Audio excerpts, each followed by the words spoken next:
Hello students, my self Poonam Kumawat और इस video में हम डिस्कशन करने वाले हैं दो इम्पॉर्टेंट क्वेश्चंस के बारे में।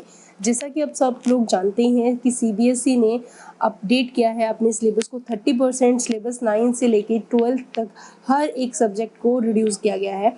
तो इस वजह से बच्चों के माइंड में दो क्वेश्चन जो है जनरली जनरेट हो रहे हैं। पहला तो ये कि जो ये रिड्यूस सिलेबस है इस वजह से नीट 2020 के सिलेबस पे कोई चेंजेस या कोई अफेक्ट पड़ेगा या नहीं। दूसरा ये कि जो ये रिड्यूस सिलेबस है 11th एंड 12th का, ये as it is NEET 2021 syllabus में भी आएगा या नहीं। तो आज हम इन दोनों क्वेश्चंस के बारे में डिस्कशन करते हैं। तो सबसे पहले हम देखते हैं कि इस रिड्यूस सिलेबस का क्या अफेक्ट पड़ा है नीट 2020 के सिलेबस पे। तो एनटीए ने यानी कि नेशनल टेस्टिंग एजेंसी ने नीट 2020 के लिए अपना पहले से ही सिलेबस डिक्लेयर कर दिया है। उसकी एक पीडीएफ भी जनरेट की है जिसके अंदर उन्होंने नीट 2020 के अंदर जो जो टॉपिक्स आएंगे उनके बारे में बताया। हालांकि उन्होंने कुछ चेंजेस किए हैं नीट 2020 से रिलेटेड। तो पहले हम देखते हैं कि क्या क्या चेंजेस किए हैं। हम बात करेंगे स्पेसिफिक बायोलॉजी के बारे में। तो पहले देखते हैं क्या क्या सिलेबस उन्होंने रखा है। तो कोर सिलेबस में यानी कि फिजिक्स, केमिस्ट्री और बायोलॉजी तीनों का ही इस पीडीएफ में उन्होंने बताया हुआ है कि क्या क्या टॉपिक्स जो हैं वो नीट 2020 के अंदर आएंगे।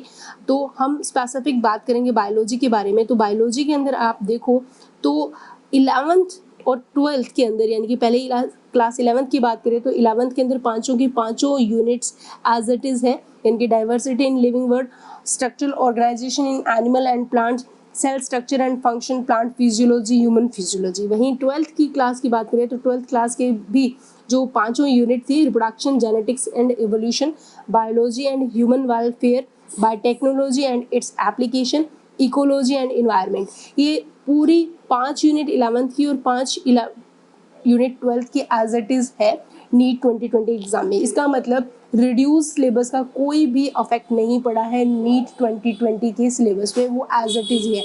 अब बात करते हैं कि नीट 2020 में क्या चीज़ें हैं बायोलॉजी में जो इन्होंने हटाई हैं। तो कुछ पॉइंट्स हैं जो इन्होंने हटाए हैं, वो देखते हैं कौन कौन से। तो बायोलॉजी में पहले क्लास 11th में देखें तो first unit diversity in living world as it is है। इसके अंदर कुछ भी चेंज नहीं किया है, ठीक है। सेकंड बायोलॉजिकल क्लासिफिकेशन भी एज इट इज़ रखा है, प्लांट किंगडम भी एज इट इज़ है और एनिमल किंगडम भी एज इट इज़ है।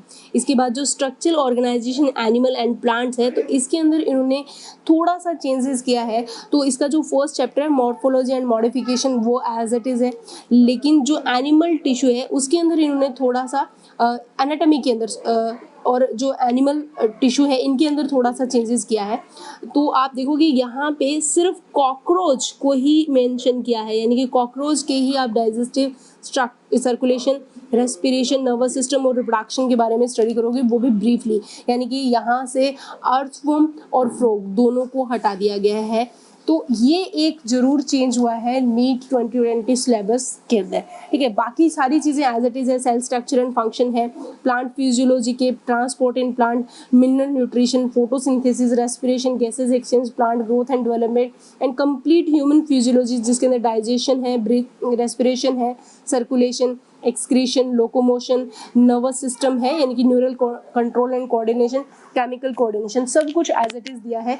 12th के अंदर भी कोई चेंजेस नहीं है। रिप्रोडक्शन की यूनिट के अंदर चारों चैप्टर कंप्लीट है। जेनेटिक्स में भी एवोल्यूशन चैप्टर कंप्लीट है, ठीक है। और बायोलॉजी ह्यूमन वेलफेयर के अंदर इम्प्रूवमेंट इन फूड प्रोडक्शन भी कंप्लीट चैप्टर दिया हुआ है। और बायोटेक्नोलॉजी भी और इकोलॉजी के चारों चैप्टर मेंशन किए हुए हैं।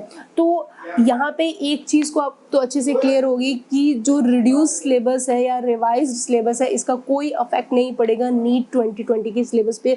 जो बच्चा इस साल नीट 2020 का एग्जाम देगा तो उसको ओल्ड सिलेबस को ही फॉलो करना पड़ेगा। सिर्फ वहाँ पे अर्थवर्म और फ्रॉग को जरूर डिलीट किया गया है। ये तो था हमारा फर्स्ट क्वेश्चन का आंसर। अब देखते हैं सेकेंड क्वेश्चन। सेकेंड क्वेश्चन हमारा जो है वो ये है कि क्या 2021 के अंदर जो नीट एग्ज़ाम होगा उसका जो सिलेबस है वो यही रहेगा या नीट का जो सिलेबस रहेगा वो कंप्लीट आएगा 2021 के अंदर। तो इस क्वेश्चन का सीधा सा आंसर अभी तक जो एक्सपेक्ट किया गया है वो ये है कि most probably yes, NEET 2021 syllabus is also expected to be revised. ठीक है, तो ऐसा माना जा रहा है कि क्योंकि जो नीट का एग्ज़ाम रहता है वो टोटली एनसीईआरटी बेस्ड रहता है, सो ये एक्सपेक्ट किया गया है कि जब 11th में जब बच्चों ने टॉपिक्स कंप्लीट नहीं पढ़े हैं, सिमिलरली 12th में बच्चों ने कंप्लीट टॉपिक्स नहीं पढ़े हैं और नीट का पेपर 11th एंड 12th पे ही बेस्ड रहता है, एनसीईआरटी पे ही बेस्ड रहता है, तो ये एक्सपेक्ट किया जा रहा है कि जो ये रिवाइज सिलेबस है यही एज इट इज़, यानी कि डिलीटेड पोर्शन से नीट 2021 में क्वेश्चंस नहीं आएंगे।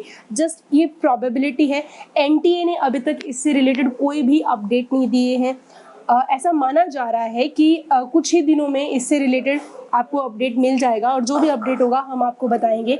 सो अभी तक आपको यही एक्सपेक्ट करना है कि जो class 11th and class 12th के जो मेंशन सिलेबस है जो आपका है, तो आप फोकसफुली उन्हीं पे ही स्टडी करें, उन्हीं को ही अपना कंप्लीट सिलेबस मानते हुए चलते रहें। डिलीटेड पोर्शन है उनके ऊपर अभी अपना टाइम वेस्ट ना करें। तो जो आपके पास कोर सिलेबस बचा है 30% सिलेबस को हटाने के बाद, उसी सिलेबस को कंटिन्यू पढ़ते रहें, उसी पे फोकस रखें, ताकि आप नीट 2021 में अगर इस तरीके का प्रोबेबिलिटी सेट हो जाती है तो डेफिनेटली आपके लिए गोल्डन अपॉर्चुनिटी होगी कि थोड़े सिलेबस के अंदर आप बहुत आसानी से नीट को क्रैक कर सकते हैं, वो भी फर्स्ट अटेम्प्ट में। So all the best for your bright future, stay happy, stay healthy, thank you.